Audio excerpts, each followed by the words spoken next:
Bonjour, j'aimerais commencer avec vous cette rubrique que j'ai intitulée Dévotion hebdomadaire. Dévotion hebdomadaire. Ce sera une courte exhortation de 5 à 10 minutes que je vous enverrai chaque début de semaine afin de fortifier votre foi. Amen. Que Jésus bénisse tout cela et vous bénisse abondamment.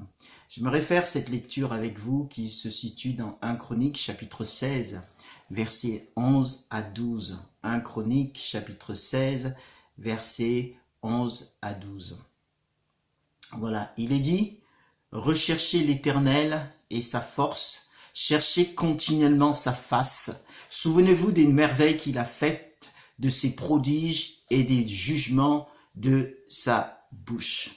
Lorsque nous lisons le verset 11, il est dit, recherchez l'Éternel et sa force. Cherchez continuellement sa face, n'est-ce pas? Donc, recherchez l'Éternel et sa force, et cherchez continuellement sa face. Comme vous le savez, eh bien, notre monde est actuellement bouleversé par un virus nommé Covid-19. Notre pays de France est bouleversé par ce virus, et il empêche les églises d'être ouvertes. Et ça se comprend, bien aimé, ça se comprend pleinement, car nous voulons limiter la propagation de ce virus. Mais l'église fermée, peut pousser certains croyants à se relâcher dans leur foi, complètement à se relâcher. Et c'est là que tu dois réaliser plus qu'avant que la foi en Jésus est avant tout personnelle. Elle est personnelle, n'est-ce pas? Ma foi en Jésus ne peut pas te sauver. De même, ta foi en Jésus ne peut pas me sauver. Certes, comme le dit la parole de Dieu, nous devons nous exhorter mutuellement et cela est normal. Cependant, ma relation personnelle avec Jésus ne peut pas te sauver et même ta relation personnelle avec Jésus ne peut pas me sauver. J'en appelle donc encore à ta responsabilité, Souvenez-vous de ce message que je vous ai apporté en septembre 2019, intitulé « Marcher avec Dieu », qui relatait la vie d'un de nos patriarches de la foi, Enoch. Je crois que c'était une parole prophétique, je crois que c'était un message prophétique qui devait préparer le peuple de Dieu au temps que nous vivons actuellement. La parole de Dieu nous dit dans Genèse, je relis ce passage avec vous, Genèse chapitre 5, versets 22 à 24.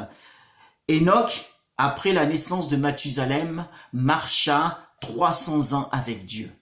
Et il engendra des fils et des filles. La durée totale de sa vie fut de 365 ans. Enoch marcha avec Dieu, puis il ne fut plus parce que Dieu l'enleva. Il est dit que Enoch marcha 300 ans avec Dieu. Il marcha avec Dieu.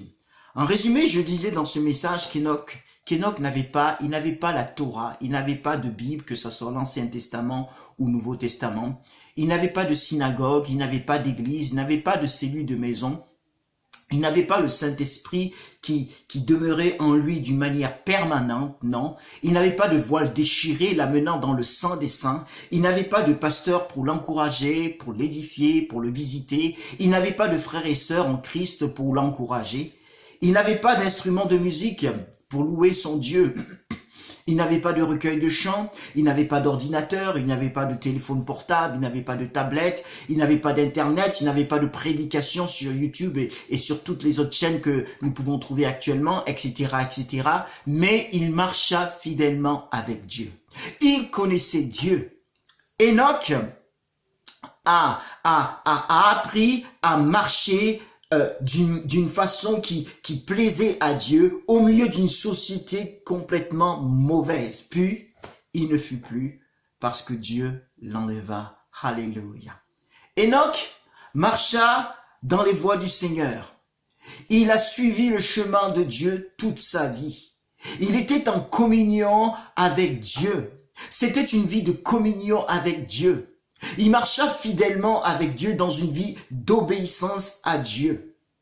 Alors mon frère, alors ma sœur, Ne relâche rien, rien dans ta quête de Jésus, le Sauveur, le Seigneur, alléluia, celui qui est mort à la croix pour tes péchés et pour les miens, celui qui a vaincu tout péché, celui qui a vaincu toute maladie, celui qui a vaincu le diable et ses démons. Ne lâche rien dans sa quête, dans ta quête de sa personne, de sa présence. Utilise ces moments où nous ne pouvons pas nous réunir pour l'instant, où il y a le confinement national, pour chercher Jésus comme jamais auparavant.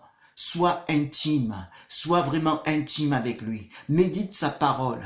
Prie seul, prie en couple pour ceux qui sont en couple. Prie avec les enfants, prie en famille pour ceux qui ont des enfants. N'oubliez pas de nourrir spirituellement vos enfants. Ne lâchez rien, rien du tout.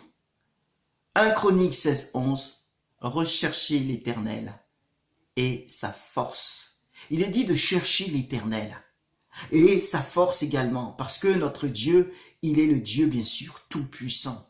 Alléluia. Cherchez continuellement sa face, nous dit la Bible, continuellement, en tout temps. Que l'église soit ouverte, que les églises soient fermées ou pas, nous devons chercher notre Dieu, quel que soit l'endroit où nous nous situons.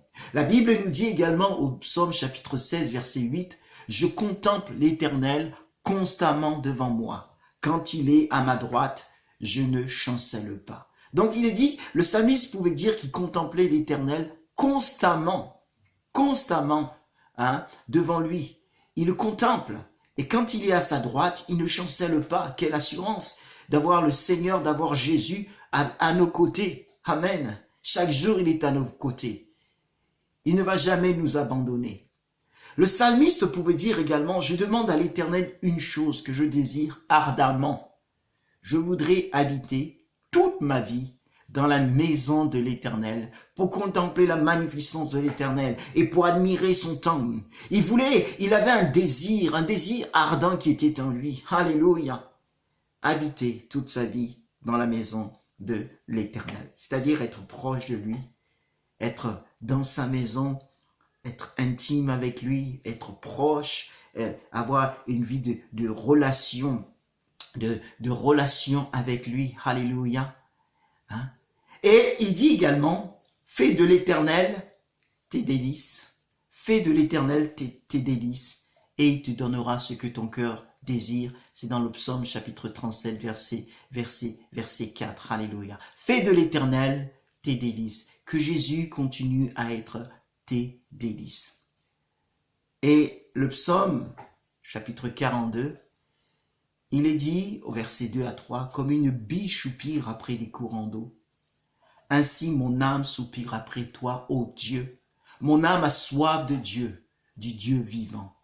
L'âme du psalmiste soupirait après son Dieu, après son roi. Alléluia.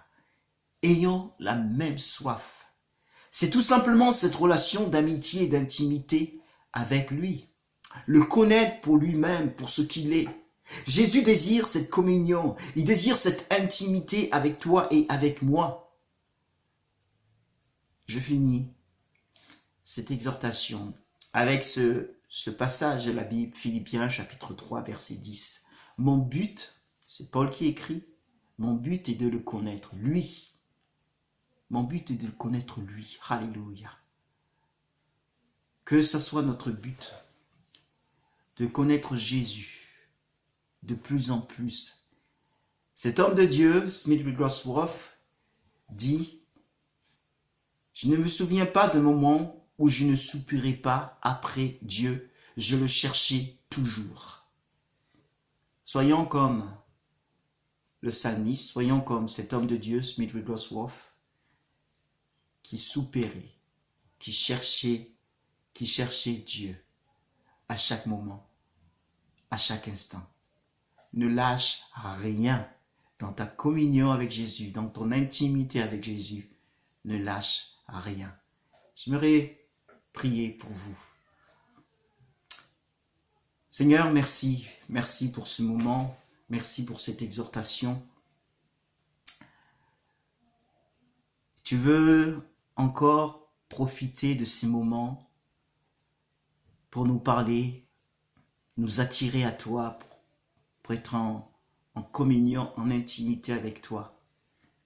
Jésus, je te prie pour ton peuple, de bénir ton peuple, de lui faire réaliser ces temps que nous vivons et de l'aider à chercher ta face. Je le bénis et je te bénis, mon Dieu, dans le nom de Jésus. Amen. Que Dieu vous garde et vous bénisse. À bientôt.